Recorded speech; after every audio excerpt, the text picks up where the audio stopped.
어버이 주일날을 맞이해서 두 가지의 주제로 말씀을 드리려고 해요. 첫 번째 드리고 싶은 메시지입니다. 늙은이가 아니라 어른이 되신 것입니다. 여러분, 우리 사회는요, 언젠가부터 어른이 없는 사회가 됐어요. 어른을 해야 될 분들도 본인이 어른이고 어른으로 산다는 게 어떤 의미를 가진 것일까를 잘 생각을 못하는 시대를 살고 있고, 그리고 그런 어른이 우리 주변에 있음에도 불구하고 그 어른을 어른으로 호칭하고 어른으로 예우하는 법을 잃어버린 이상한 세상을 살고 있더란 말이죠. 어린 사람, 젊은이, 돈 잘 버는 사람, 높은 사람, 출세한 사람, 권세를 가진 사람, 잘생긴 사람, 이쁜 사람, 이 명단에 어른 있어요, 없어요? 없죠. 이게 이제 이 세상에 의미 있는 사람들 명단이고요. 그리고 하나 더 말하라면 늙은이가 있기는 있대요. 말이 된다고 생각하십니까?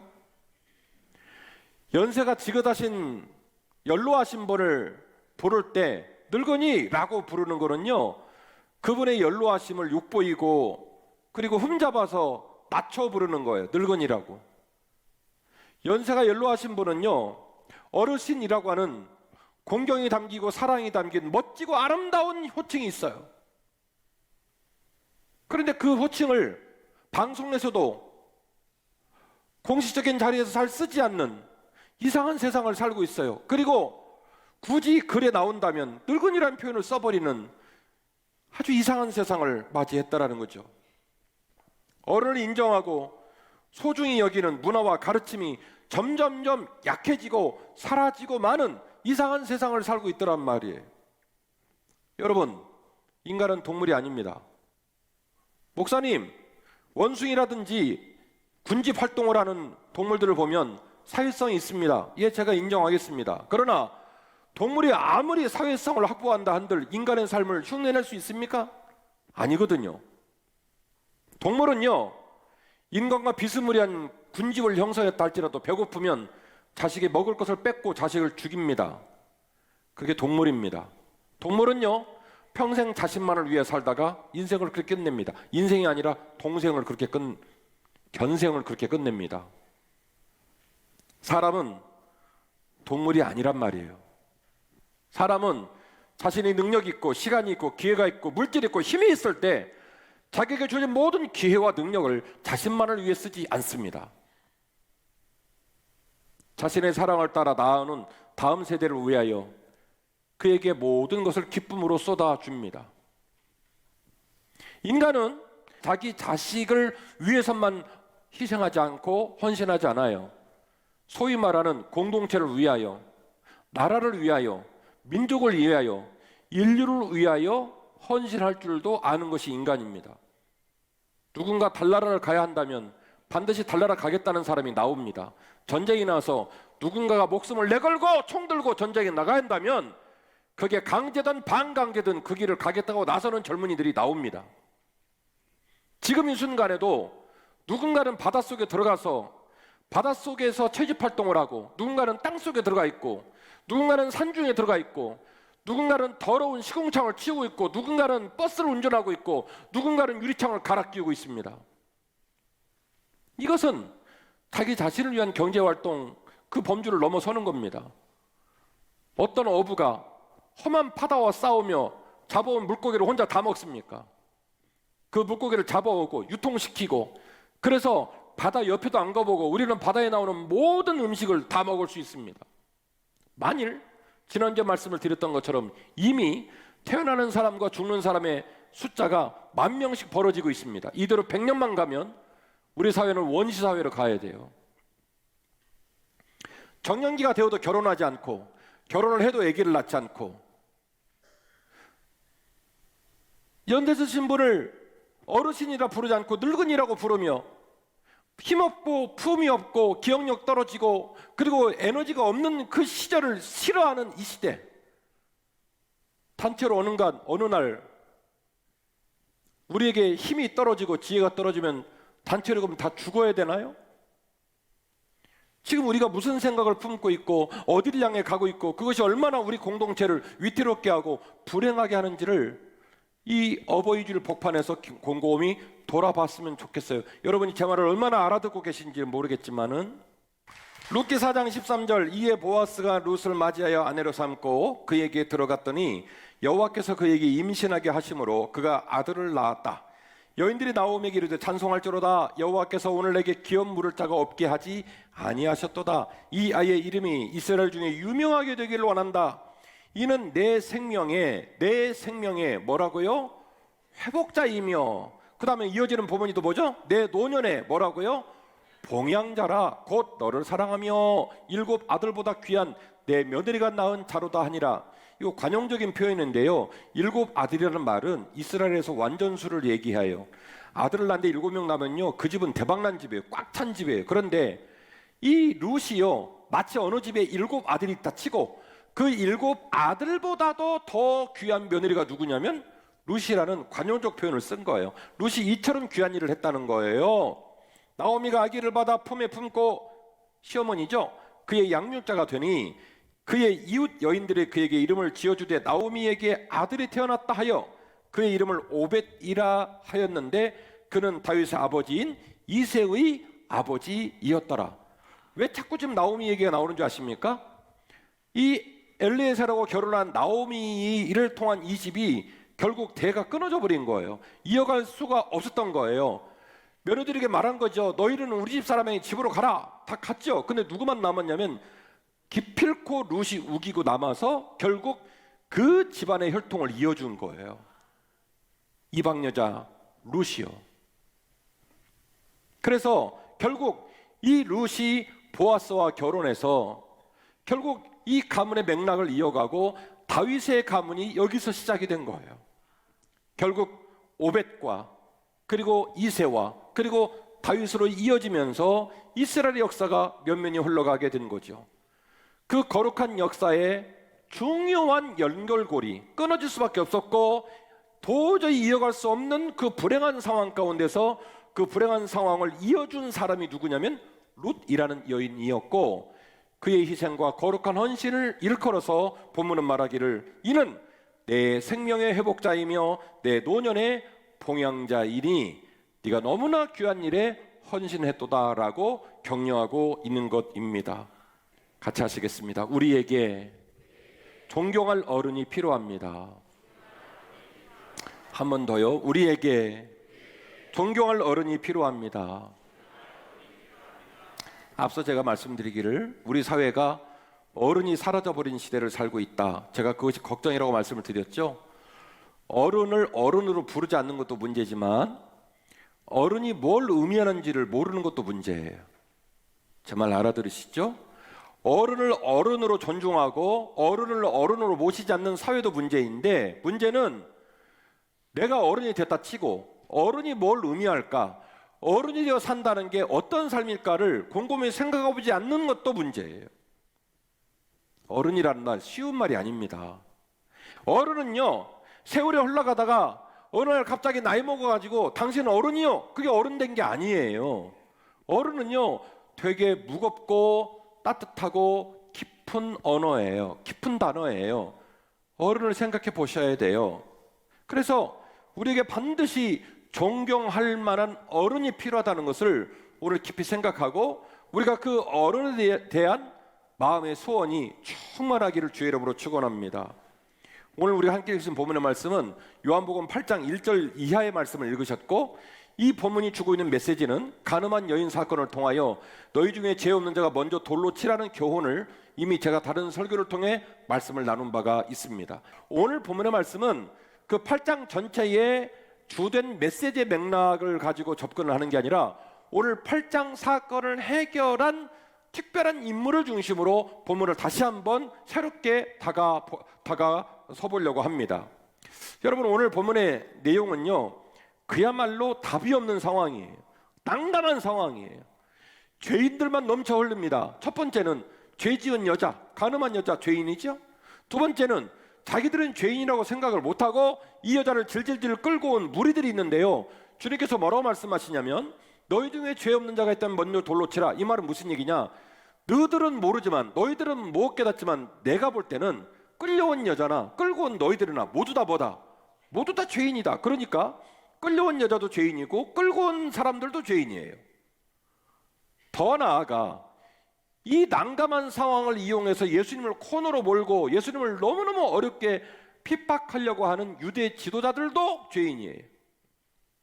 자, 여기까지 말했으니까 여기 답 있어요, 없어요? 답 없죠. 여기 모인 사람 중에 제대로 된 정신 가진 사람이 없어요. 여기 모인 사람, 요한복음 8장 1절 이하의 본문에서 이 상황을 풀고 나갈 수 있는 사람이 감지되지 않아요. 유대 지도자들도 죄인, 끌고 온 무리도 죄인, 끌려온 여자도 죄인. 그야말로 답답한 상황이에요. 물 한 모금 없이 고구마를 5개나 먹을 정도로 답답한 상황이에요. 답이 없어요.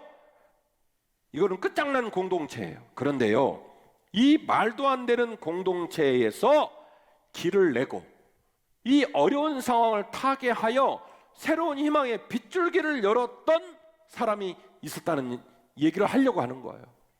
주님이 말씀하셨습니다. 너희 중에 죄 없는 자가 있다면 먼저 돌로 치라. 그 얘기를 다 들었어요. 성경은 우리가 말합니다. 너희들에게 들을 귀가 있을지어다. 이건 설교하면서 제가 느끼는 건데 정말 맞는 얘기예요.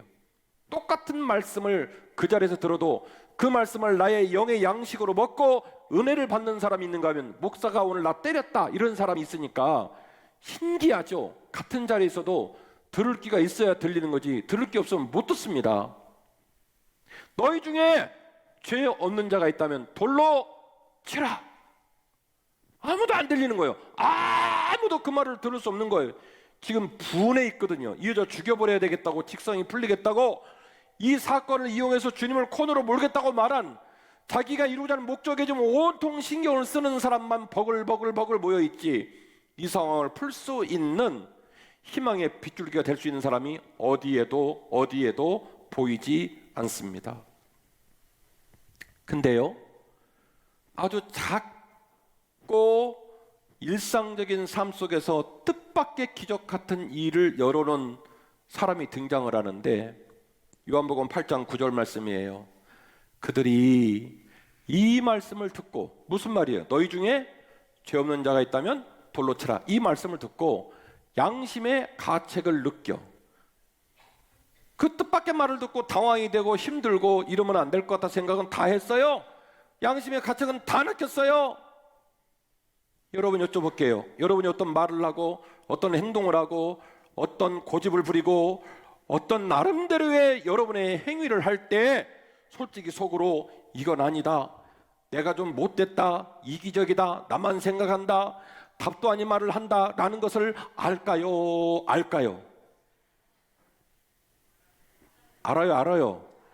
알아요. 모르는 척 하는 거예요. 그리고 막 지르는 거예요. 그것이 뱃속까지 죄가 들어있는 인간의 민낯이에요. 공의롭지 못하다는 사실을, 내가 너무 이기적이고 나만 생각한다는 사실을 알면서도 그걸 멈추지 않는 것이 인간이에요. 예수님으로 말미암아 죄가 고발당하고 예수님으로 말미암아 깨달아졌습니다. 이건 좀 아니라는 생각을 했지요. 그런데 반응 안 보여요. 그 자리에서 반응을 보인 분이 있었는데 누구냐면, 뭐라고 써있냐면, 누구로부터 시작해서요? 어른으로 시작하여 젊은이까지 하나씩 나갔다는 거예요. 우린 여기서 어른으로 불리우는 사람의 성품, 어른으로 불리우는 사람의 기품을 생각해 봐야 돼요. 이분들은 마실 나와서 놀려고 나온 게 아니라 죄 지으려고 나온 거예요. 여자는 죄를 지었고, 여자가 죄 지었다는 명분으로 여자 때려 죽여갖고 또 죄를 짓고, 여자를 때려 죽이는 무리들 그 가운데서 이 상황을 이용해서 예수님 코너로 몰아가지고 어려움 당하게 하려고 하는, 다시 말하면 설교자인 제 눈에는요, 여기에 모인 인간들은 다 죄 지으려고 모인 인간들이에요. 죄 지은 여자나 끌고 온 무리나 그 상황을 이용하는 유대 지도자들이나 다 이 사람들은 좋은 일을 하려고 모인 사람들이 아니에요. 답이 없어요. 희망도 없어요. 야, 이거 도저히 수습을 할 수 없겠구나 라고 하는 상황 속에서 이 상황을 뚫고 나가면서 새로운 길을 열고 희망의 빗줄비가 그 어두운 땅에 오게 했던 창문 역할을 한 사람이 있었는데, 그가 누구냐면 어른이었다는 거예요. 어른은요, 생각의 범주가 달라요. 어른은요, 인품이 다르고 어른은 삶의 지평이 좀 달라요. 그래서 그분의 이름이 어른인 거예요. 어른은 단순히 나이를 먹어서 머리에 흰머리가 나고 특정 나이에 도달했으니 그가 어른이 됐다 이렇게 말하는 게 아니고, 어른은 그 나이에 걸맞는 인격과 생각의 지평과 가치관의 따뜻함이 탑재될 때에 비로소 진짜 어른으로 거듭나게 되는 것이고, 더 나아가면 육신의 나이로는 어른에 도달하지 못했다 할지라도 젊은 시절의 삶을 살아가면서도 어른으로 불리우는 사람도 있더라는 거예요. 오늘 설교자로 어른을 정의해 드립니다. 어른은 육신의 연로함 플러스 영적인 성숙의 원숙함, 이 두 가지의 개념을 함께 유기적으로 통합시킨 존재가 바로 어른이에요. 어른은 단순히 나이만 먹어서 어른 되는 게 아니에요. 진정한 어른이라고 하는 것은 육신의 연로함이라는 그 장구한 시간의 평생의 삶 속에서 그의 생각과 그의 가치관과 그의 삶의 태도가 성숙한 모습으로 원숙하게 익어갈 때에 비로소 그의 삶을 어른이라고 말하게 된다는 거죠. 성경은요, 이런 맥락 속에서 연세 많으신 분을 표현할 때 어른이라는 단어와 늙은이라는 단어를 병용하고 있고, 그 단어를 함부로 섞어 쓰지 않습니다. 연세 든 사람의 기쁨과 연세 든 사람의 고귀함을 표현할 때 어른이란 말을 써주고요, 연세 든 사람을 낮춰서 표현할 때는 늙은이란 말로 병용을 합니다. 그래서 그 언어와 단어를 통하여 우리에게 명백한 메시지를 주는 거예요. 어른의 삶을 지향하라. 사도행전 2장 16절 말씀인데요, 이는 곧 선지자 요엘을 통하여 말씀하신 것이 일러스되, 하나님이 말씀하시기를 말세에 내가 내 영을 모든 육체에 부어주리니 너희 자녀들은 예언을 하고 너희 젊은이는 환상을 보고 너희 늙은이들은 뭐라고요? 꿈을 꾸게 될 것이다.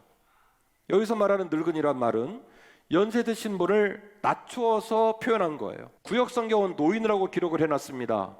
한글 개역과 개정판을 개정하는 신학자들은 이 본문의 사본을 연구해서 비교적 사본이 주고자 하는 메시지를 정확하게 번역을 해놨어요. 너희 늙은이들이라고. 연세 잡수신 분을 낮춰서 표현한 거예요. 왜냐하면 연세 잡순 분들은 도저히 할 수 없는 일을 할 수 있다는 말을 강조하기 위해서 그런데 뒤에 나오는 단어 꿈 때문입니다. 사도행전 2장 17절 말씀은 오직 성령이 너에게 임하시면 너희가 뭐 하게 될 것이다? 다시 늙은이임에도 불구하고 다시 꿈을 꾸게 될 것이다. 성경이 말하고 있는 늙은이라는 표현과 성경이 말하고 있는 어른이라는 표현이 주고자 하는 메시지를 우리가 깊이 들여다봐야 할 필요가 있다는 거예요. 저는 우리 사회가 너무너무 위태롭다고 생각합니다. 제가 뭐 어마어마한 애국자는 아니지만 그래서 슬프고 걱정이 많이 됩니다. 우리 사회가 큰일 났다 이런 생각이 듭니다. 어른은 없고 나이 먹은 사람만 넘치는 세상이 되고 말았어요. 학식 있는 사람은 없고 배운 사람만 넘치는 세상이 되고 말았어요. 대학 졸업자가 58%를 넘었습니다. 전 국민의 58%. 젊은 사람들 55세 미만은요 대학 졸업자가 58%예요. 학식은 가방끈이 긴 게 학식이 아니에요. 배웠다는 게 학식이 아니에요. 학식은 좀 더 깊고 좀 더 격조 있는 단어예요. 학식 있는 사람은 없고 배운 사람만 넘치는 세상이 되고 말았어요. 사람마다 욕심으로 가득 차서 자기 욕심을 위해 사는 사람은 많아지는데 염치는 점점 없어지는 불행한 세상이 되고 말았어요. 오늘 설교의 결론인데요, 어른을 꿈꾸는 삶을 살아야 할 줄로 믿습니다. 어른이 되어 주십시오. 어른을 사모해 주십시오.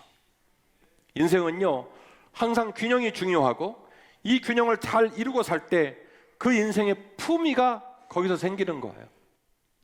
우리가 누리고 당연하다고 생각하는 사랑도 쌍방이 주고받는 사랑이기 때문에 내가 타자를 용서하고 내가 타자를 배려하고 내가 타자를 따뜻하게 하게 될 때에 세상 모든 사람이 비로소 나를 사랑하고 나를 선대하게 된다는 걸 기억하시고, 사랑받고 싶고 행복하고 싶고 삶이 편안하고 싶은 만큼 내가 다른 사람에게 그 평화와 그 행복과 그 여유를 선물해 줄 수 있는 멋진 그리스도인이 한빛교회 교인들이 되기를 간절히 원합니다.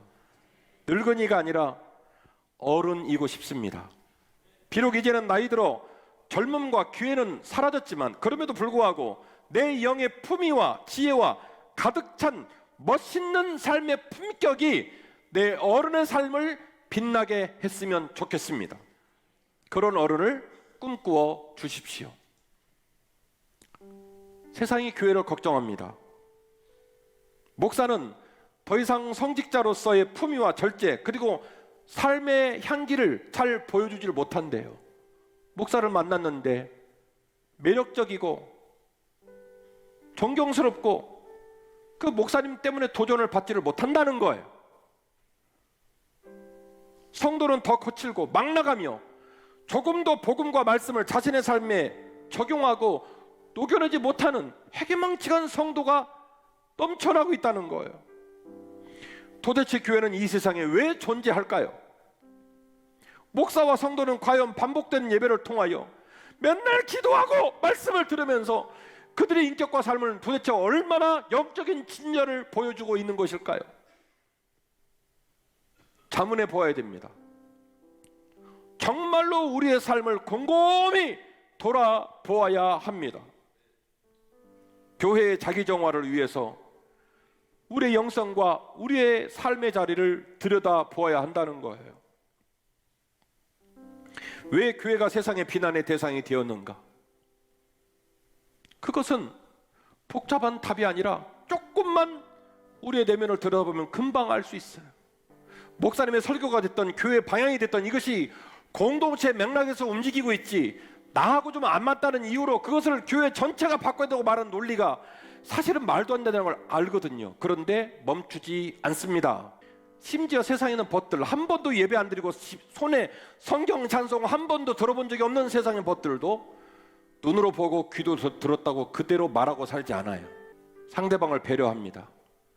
그 말이 맞는 말이어도, 그 말이 사실이어도 그 사람이 상처가 될 것 같으면 그 말을 참아주는 인격과 예의를 갖고 세상 사람이 살아요. 사람의 삶이라고 하는 거는 내 앞에 선 사람을 사랑해주고 내 앞에서 어려워하는 사람을 돌봐줄 줄 아는 게, 그게 사람 냄새 나는 사람이고 어른 아니겠어요? 내가 불편하면 함께 모인 사람들이 거기서 뭘 보냐면 희망을 보기 시작해요. 여기는 내가 봤던 세상의 다른 장소하고 좀 다르구나. 선배는 선배대로, 후배는 후배대로 자신의 자리를 잘 살피고 나의 주정과 나의 사랑이 결코 다른 사람의 마음에 상처를 주지 않도록 인격과 따뜻한 마음을 마음에 품고,